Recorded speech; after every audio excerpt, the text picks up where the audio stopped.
let's start where we always start off with the word authenticity. It's such a buzzword. Everyone says it. When you hear the word, though, what does it mean to you? It's just about being your real self.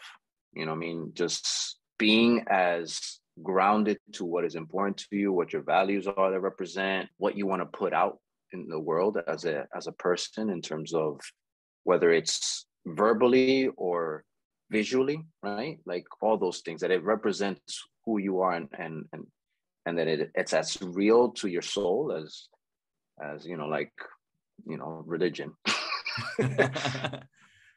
Verbally or visually. I like that you mentioned that too, because I think authenticity is, I mean, obviously it's a buzzword, but I feel like people typically only think about like aesthetically, like how people look, but there's so many different facets to it, right? And I'd be interested to know, like, when you were growing up, mad Latino families, they have like a certain expectation on who we should be. I'm wondering, like, what sort of pressure did you face early on around like what people were telling you should be or should look like? My parents both are from Dominican Republic. Came here, with the American dream, like every other immigrant. And, I don't know if it's a Dominican thing. I know it's a Latin thing, but it's always funny where, like, I'll give you the best example. It don't matter if you're going to a supermarket or to the dentist or whatever, you got to look sharp. It's like the button down. You're going to the dentist, put on your button down. And it's like, but I'm going to the dentist. What do I? It's like, it was always, the expectation was always, one, dress the part, right? Make sure you look sharp. It doesn't matter where you are. The other thing was, the stable careers, like, be a doctor, be an engineer, be that something that's stable, that's respected in terms of society.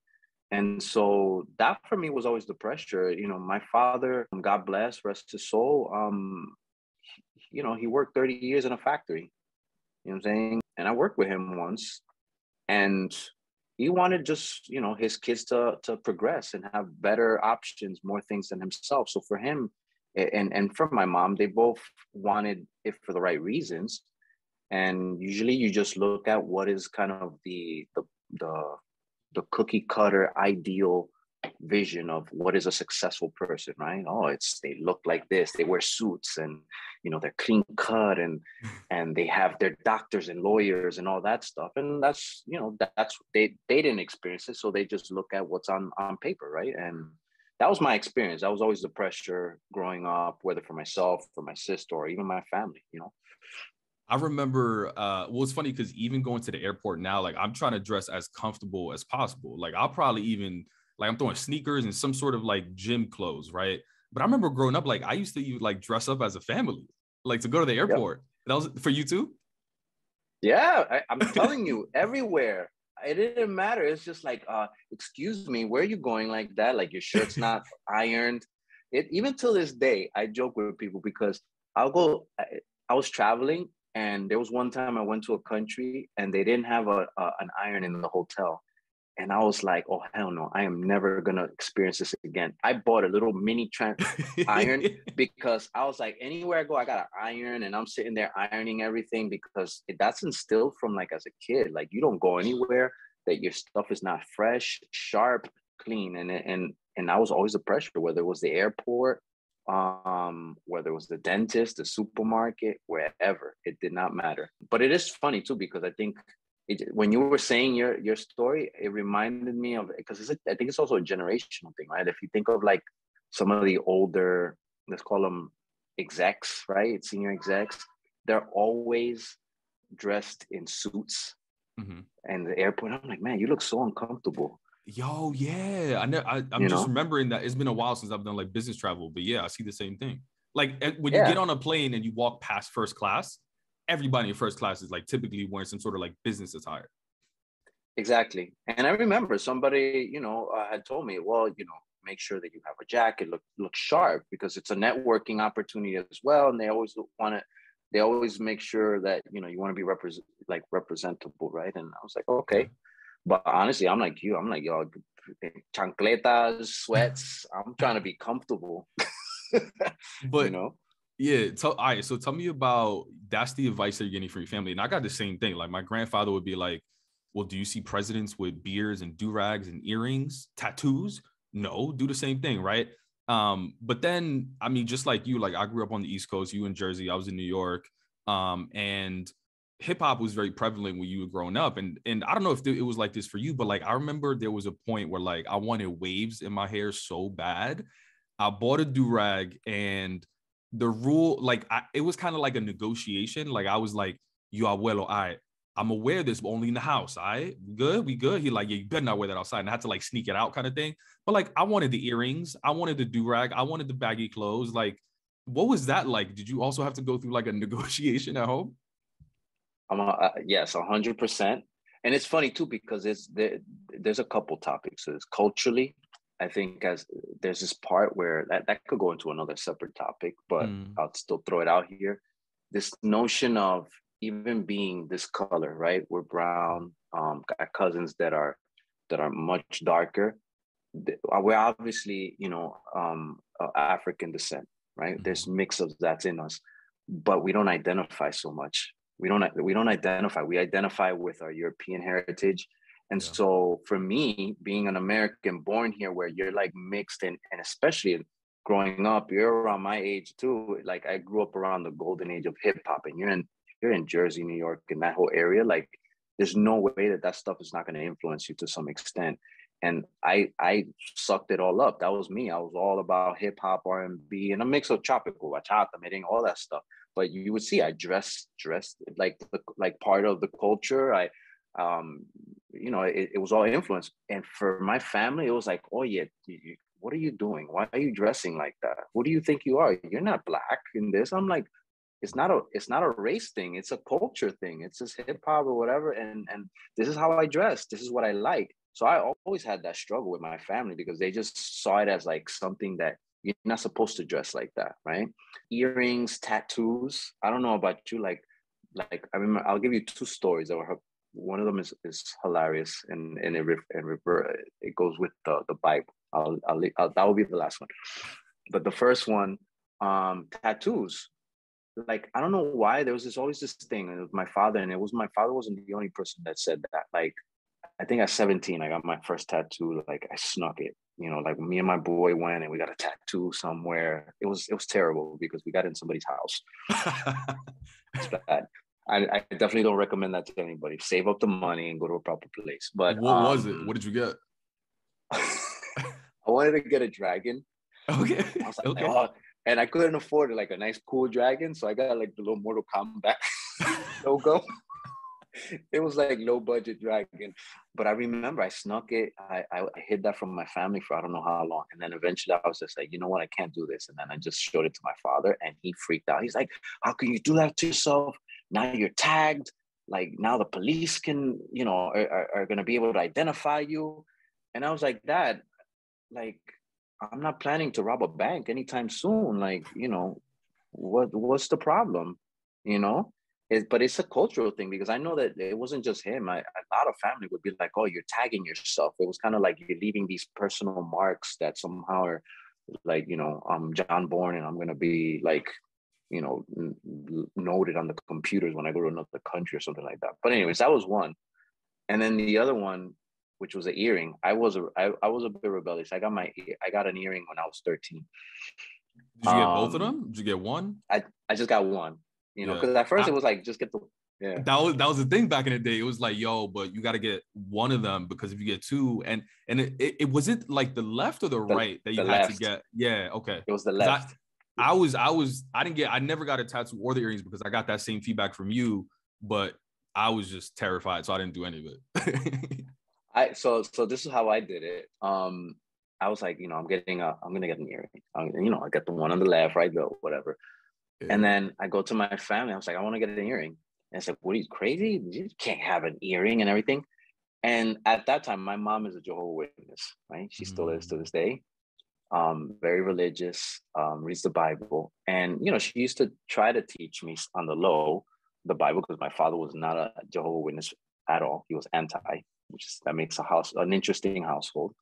Another topic for another time. But so, I would study the Bible with her sometimes. And I remember there was some phrase and some stories in the Bible where the Israelites, you know, like at some point, like when Moses or whatever, they start throwing in their earrings and all their jewelry into this like thing to burn it or whatever, because whatever's happening. And so I remember one time, you know, I was like, oh, how can my mom saying, how can you do that? You can't wear that. And I was like, Mom, you know, the Israelites, the men had earrings, you know, and if the people of God can have earrings, why can't I? Diablo. Yo, from an No, early age, she didn't. a marketer from an early age. Look She at this did dude. not say nothing. What could she say? I told her, like, if the children of God can have earrings, well, how come I can't have an earring? Diablo. Only un dominicano, only. Un invento. Un invento. Yeah. Yo, but it's funny too, because even when you got your first tattoo, right, you got it in a place where it wasn't necessarily visible, right? And even now, like, you have tattoos on both arms, but it's like it's from the elbow up, right? Like, were you also intentional, like, as you got more ink about like, well, one day I'm gonna have to go to work and wear a button up or something like that? Yeah, 100%. Right now my tats are gold, you know, past the elbow. So I have like one on the forearm, on each forearm I do. Oh, okay. I got comfortable over time. I was just like, you know what? But yeah, it was always intentional, like in places where I can hide it, because I was just like, in my mind, it was, and I think it's also with time, it's been a lot more open, because I don't think like, you know, 20 years ago, you know, tattoos and all that stuff was so prevalent and so acceptable in the jobs, you know, in jobs and businesses, etc. It And still so is like 100%, yeah. And some industries is still very much looked at like, you know, frowned upon. And so yeah, I was very intentional saying, you know what, I'm gonna be myself, but then if and when I have to kind of hide it, then at least I have the option, right? I can wear like a long sleeve, or I can roll it up and still have a little bit flexibility. I Even till this day, I would say I would never consider getting something on my neck or anything like that, because it's just not that, one, I don't like it. Doesn't feel like it's something cool for me, but like but there's still a little bit of that at some point, you know, I want to have the option, you know, that if I need to kind of keep it clean, that I still have that option, whether I like it or not. You know what I'm saying? Because I think sometimes the way I always look at it is I want to be in control and have the choice of whether I want to do something or not, versus just accepting some rule, right? But at the same time, sometimes there's going to be things that are a little bit, the best way I could say it, sometimes there's calculated risk, right? Like you might go, like if you know you're going to a specific place where that's just kind of the norms, then, you know, I'm gonna probably be a little more self-conscious, be like, you know what, this first instance I'll probably keep it clean, and then little by little just open it up. So I, you know, but I at least want to have that option. I don't know if that makes sense. Yeah, that makes sense. In certain parts of your either academic or professional career, you're put in situations where like people don't necessarily look like you, right? Was it in school where you first started being placed in environments with people that don't look like you? I'm assuming even before you got your MBA at NYU, was that a thing, an experience? Once I started going to college and in my undergrad, that was my first experience, and even that was, you know, still limiting in a sense. Like it wasn't as like out there exposed. So there was a school environment, but then there was also the internships and everything that you start doing those things. That's where I really felt it. I was like, oh, I'm a fish out of water. Like I'm like, where the fuck am I right now?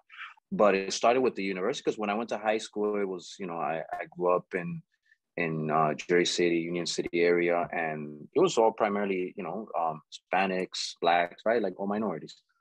And so everybody looked like you. And when you went to school, even when, because I graduated high school as salutatorian, as number 2, I had a lot of options of universities and schools. But I remember this, and it was a very ignorant thing for me to say, but you know, it was more of, I'm looking at it now from a perspective of like where I was at that time. Was I said to myself, I didn't want to go to like some big university where it was going to be a bunch of white people and everything, because I felt like I was going to be so uncomfortable and out of place. So I wanted to be at least in certain locations, cities where there was some level of mix, not knowing that the reality is that the numbers are the statistics are that we are a minority wherever we go. You know, Yeah, like any school. Every school is a predominantly white school. Yeah. Exactly. You know what I mean? So, but in my mind, I kind of was trying to like limit the options to that. So, but when I went to NGIT for my undergrad in Newark, and yeah, it was cool. I still had my circles. They were still able to connect with people, but you get exposed to a lot of different cultures. That was my real first exposure to like, you know, Asians and white people, like at a much grander level, and where you really start to recognize and see yourself in like, oh man, I am just one of 10 people in this room, one of 20, you know, and it makes you feel something, right? Like you do get self-conscious, right? Because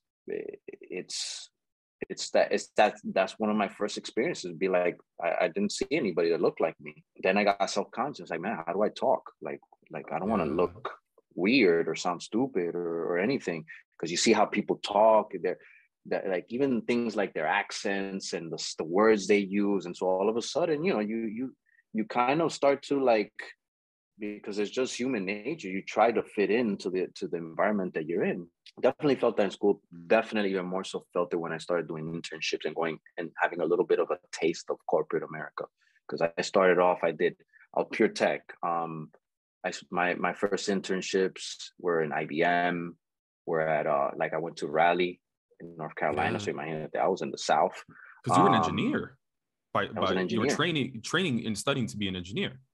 I was training and studying to be an engineer. I did computer programming. So I was in all these environments where it was just, I went to like Bell Labs, which was, you know, when I was there in Pennsylvania. And also I felt like I was part of an urban youth program, like, you know, where you like bus kids in and like from the inner city and be like, look at where you can be. I felt like that kid in the middle of these jobs or these environments. It's tough. I mean, because you want to be able to fit in, you want to, and there's a lot of stuff, interests, hobbies, etc. that I didn't live that. It wasn't my interest. And so it's trying to find those common things that makes me connect with folks. And that's where people get lost sometimes, I think, you know? Yeah.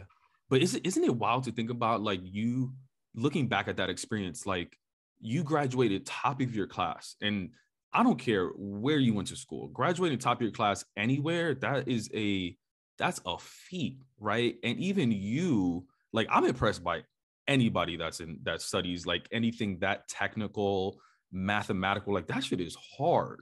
I mean, no shade to like any other majors, but there's some majors I look at, I'm like, but like, yo, that like you're taking some tough courses, and then to be placed in these situations. I mean, you think about a company like IBM, even now, like, I mean, that company's been around for fucking hundreds of years. That is like a shiny gold star when you think about potential tech companies that you can work for, right? So like, I could see the pressure though, like, even though like you were top of your class, now you're placed in these positions where you're kind of like auditioning for like maybe a full-time role in the future.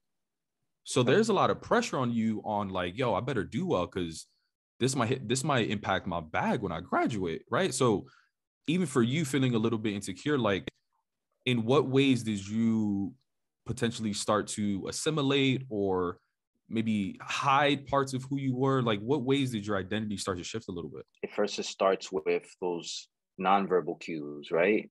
Like, because, you know, you go, like any situation, right? You're the new person somewhere. You don't know anybody. You might not even talk to anybody because you might, like, depending on who you are as a personality, you might be shy and a little bit. So you have to be able to. Is that you, by the way? Are you a little bit more introverted? No, I think it depends. It depends on the circumstances. I would, if anybody was to, like, if you were to ask somebody, "Oh, how's Jose?" I was like, "Oh no, he's a show." That's what they'll say. I sometimes I'll disagree sometimes with them, because I'm like, I'm not like the show in the beginning. I want to look at the environment first, and then when I see, like, okay, here's a show. But like in these circumstances, you know, like you go in, you don't know anybody, and so you want to be able to communicate non-verbally. And what's the first way you do that? You close. how you dress, how you look.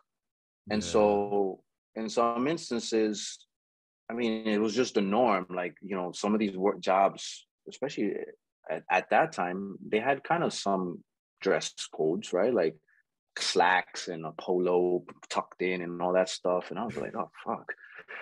So I dressed the part, right? There was no other option. It's not like like you couldn't just go in with a t-shirt and jeans and sneakers. Like that wasn't acceptable. Nobody was dressing like that.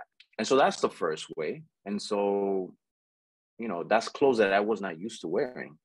I had to buy clothes, you know what I mean? Like just like a lot of friends that, you know, work in finance or industries that they have to wear suits, they start buying their first suits. And all of a sudden, there's some of my friends that have like 20 suits and because the job, you know, drove that. And then the next phase in is like, okay, once you start seeing certain people or whether it's your direct team or others, then you sit down, you start meeting them, you try to find ways to connect and see like, okay, what do we have that's common? Whether it's maybe where we're from, what kind of, I think for the most part, most people, especially, and this is going to sound, you know, a little biased, but like men will, you know, talk about sports. Yeah.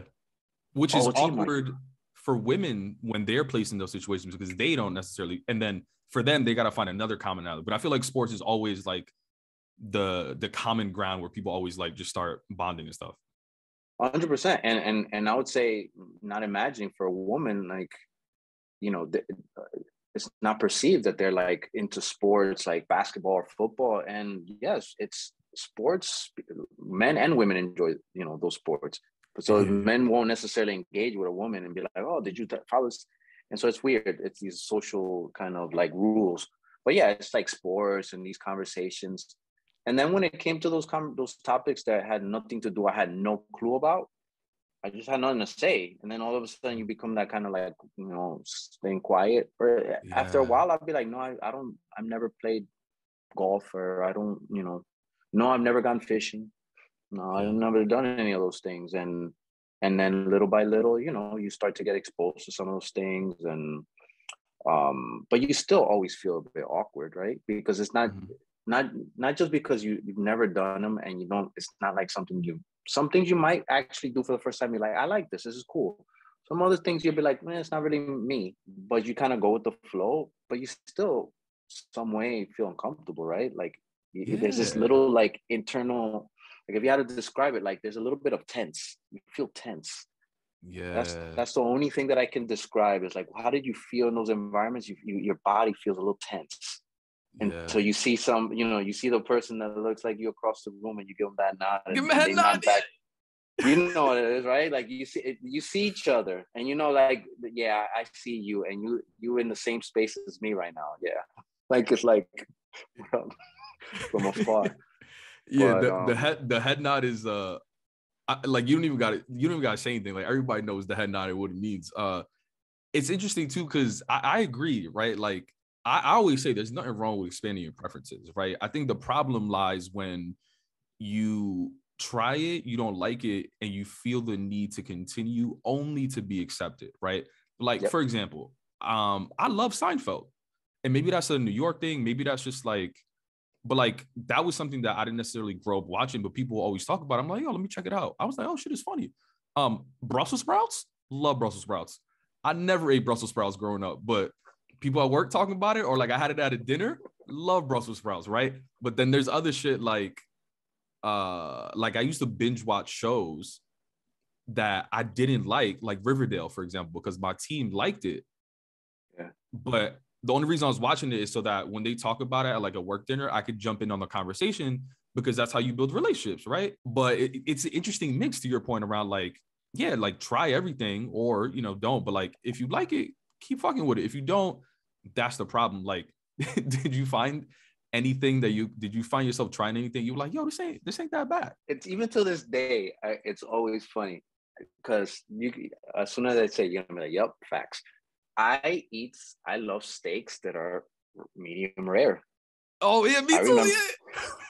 My mom, she's like, I know, it's a sangre. Yeah. 100%. It was always it was rule. It was you go somewhere, it's well done all the way through. It don't matter. You're getting a filet mignon. It could be a wagyu or whatever the hell beef from anywhere, well done, please. If you saw something bloody, like everybody look at you, I know que you're gonna get sick, que sé cuánto, y toda esa sangre, ay, asco. And then I tried it, and I was like, yo, I was like, where have you been in my life? Like, eating steak like this is the way to have steak. Sushi, all that stuff. It's just, I didn't grow up eating sushi. That was nothing. I love sushi. You know what I mean? Like, so I honestly, it's funny too, because I think that, and that's the beauty of diversity. That's the beauty about exposing yourself to new things, is that you try it, you may never experience it in your life. You try it, and there's gonna be things you love, there's gonna be things you don't love.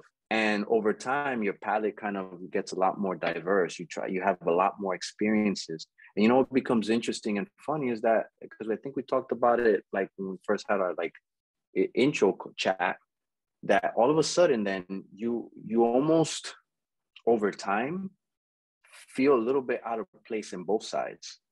In the sense of like, now you've evolved a little bit, where like your boys and everybody from where you grew up with, they're like, yo, this dude, he be eating raw stuff and this. I'm like, yo, who the fuck is this guy now? You know what I'm saying? Like, because you've tried different things, and so you come back and they see you a little bit like distant. And then at the same time, where, you know, in these other environments where you're like the 1% or whatever, you know, yeah, they see you, you're cool, and you might be the person when they come and ask you those kind of awkward questions, but you're still not 100% part of it, right? It's still a that inner circle, right? I don't care. Like, culturally, it's just human nature. We're gonna gravitate to people that look, act, sound like us. You know what I mean? It's just it's just part of human nature. But it becomes this weird thing, because culturally, then all of a sudden you start to mix both worlds, and then you kind of feel a bit out of place in both. You know what I mean? Like, you know what I'm saying? I don't know if that makes sense, but like, yeah, I mean, like, as you evolve and you take on new things, like the people that you grew up with, they'll be like, but he's too bougie for us now, or like, oh, he likes things this way or that way. That aspect of never feeling accepted at work, like, that resonates with me as well, because I, just like you, like, I was changing different parts of my identity, and the idea for me was like, oh, if I do all this, then they'll accept me. You know what I mean? If I look at the shows that they watch, if I change my appearance, if I start tucking in my shirts, if I start eating what they eat, if I start playing golf, then they will, right? But what I found, at least, and would love to hear if this happened to you, is like, even with all the showmanship, I was still getting the microaggressions. I was still getting the looks. I was still sort of having like racist encounters, right? And that's at the point where I was like, all right, well, if they're not going to accept me, even with me faking it to this extent, I might as well be myself. And that's when I started giving less of a fuck. Did you also find yourself like putting all that work and like not much changing? Yeah, 100%. I mean, I gone through different phases in my life and career where, you know, sometimes what's that favorite, like that phrase, the saying they always try to say, you know, dress for your next, you know, your role or whatever.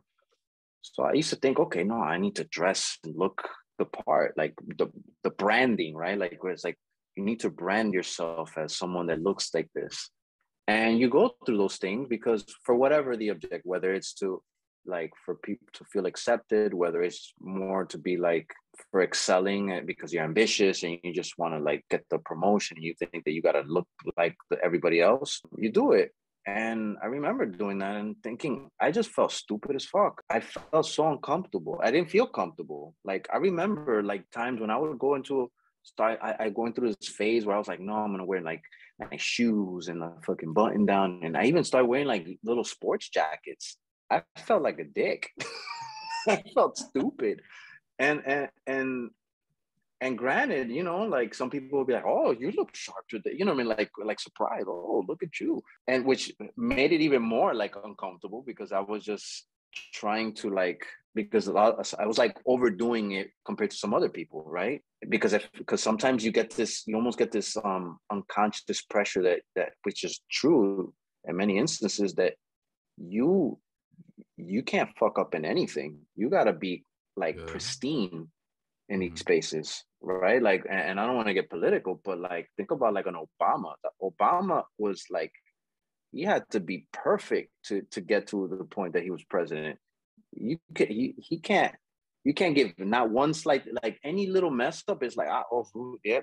And that's like that pressure that you get, that you feel like sometimes you overcompensate because you get this pressure that you know, I can't give anybody a little shed of doubt, because you already have that in your mind that you're being seen. You get those microaggressions, you get those things that you say, they're looking at me, whether they say it or not.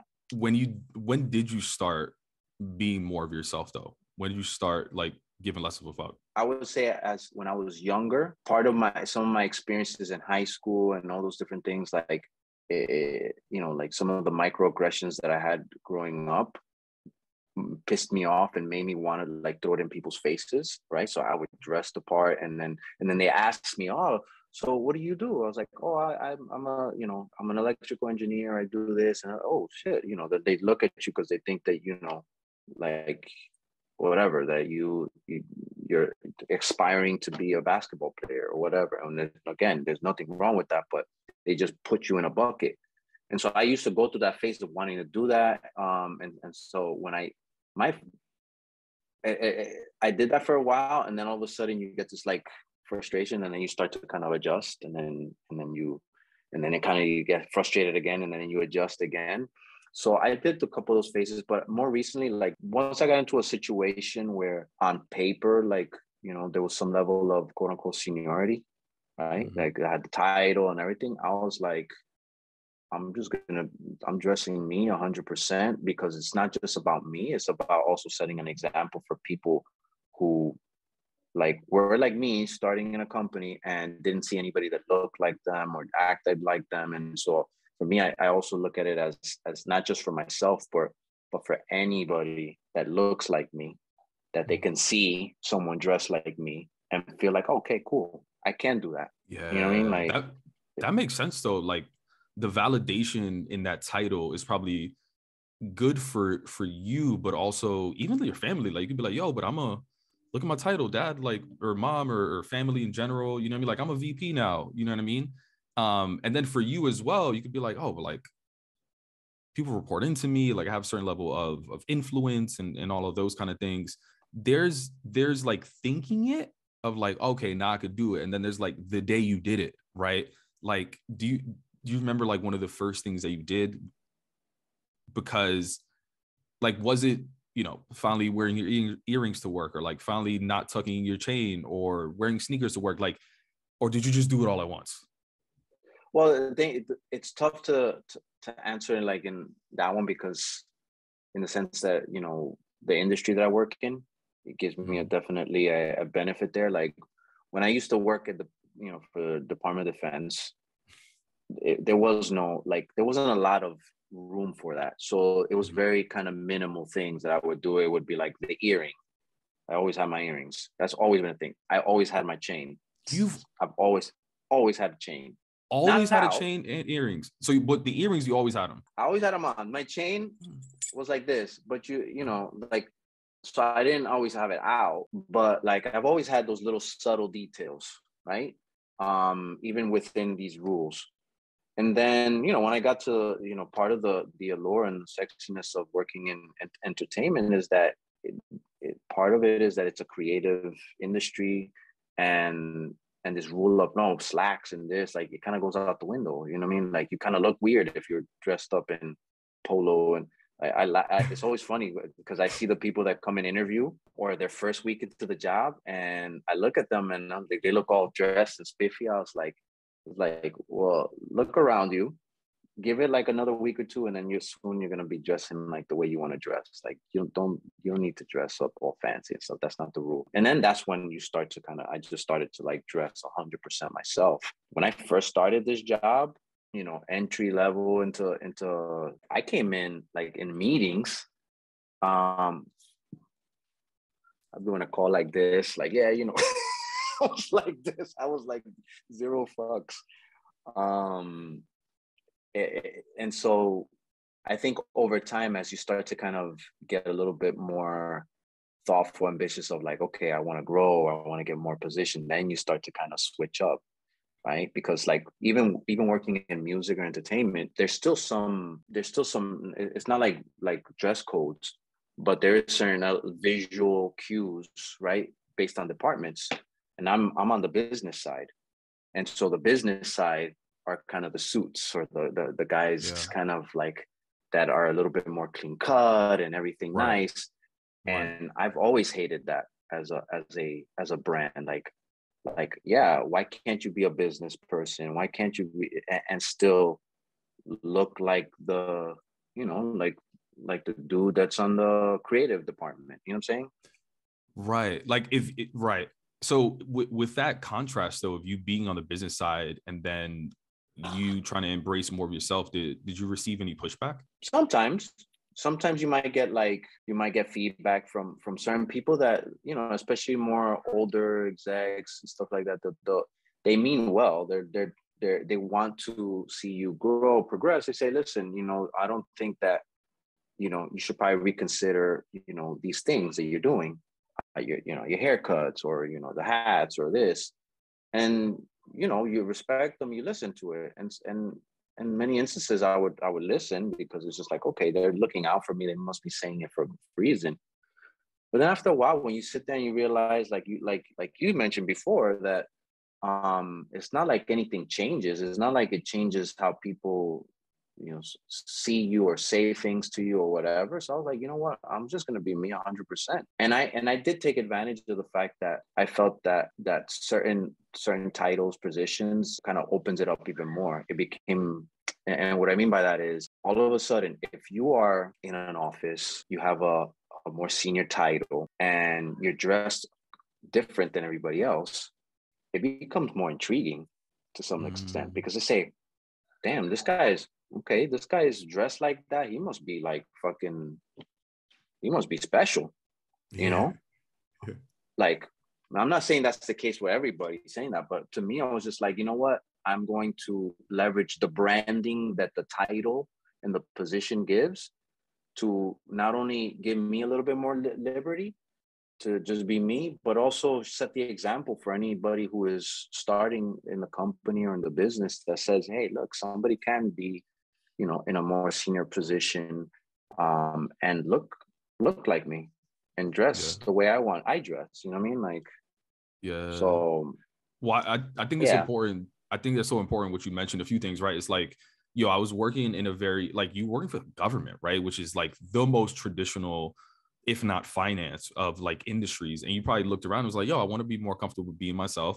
I think right now, like, tech is having that wave, right? Around like, oh, well, work in tech, you could be yourself and all those things. But there are other industries like that. But it's important to recognize that about yourself. Like, if that's something you want to do, then go search for the industries or environments that will make it easier for you to do those things, right? And I think it's important to recognize that, like, it's not, as soon as you embrace who you are, it's just going to be like a walk in the park, right? Like, you may get some pushback, but it's similar pushback that like my grandfather gave me, and I don't think my grandfather meant any harm by it. Him, just like a lot of our supervisors or managers, they want to protect us, right? And that they want to protect us based on what they have been taught as well, right? I also think it's important to recognize that it's not all pushback though. Like, I'd love to get like a sneak peek behind some of the positivity that you probably get. Like, I'm sure people come up to you, whether it be in the office or your colleagues or whatever, and be like, I appreciate you being yourself, because now I feel a little bit more comfortable. Since looking at you, I could be like, well, he's doing it, I could do it. Folks who are starting in the company, right? And you're coming into this new environment, you don't know people, you're trying to get a sense of what the rules are, those non-written rules. And they've come up to me and they're like, man, it's dope. I appreciate, how you are, you're you. And because it gives me an opportunity to say I can be myself, or that I don't have to lose myself as I grow or in the company or in my career.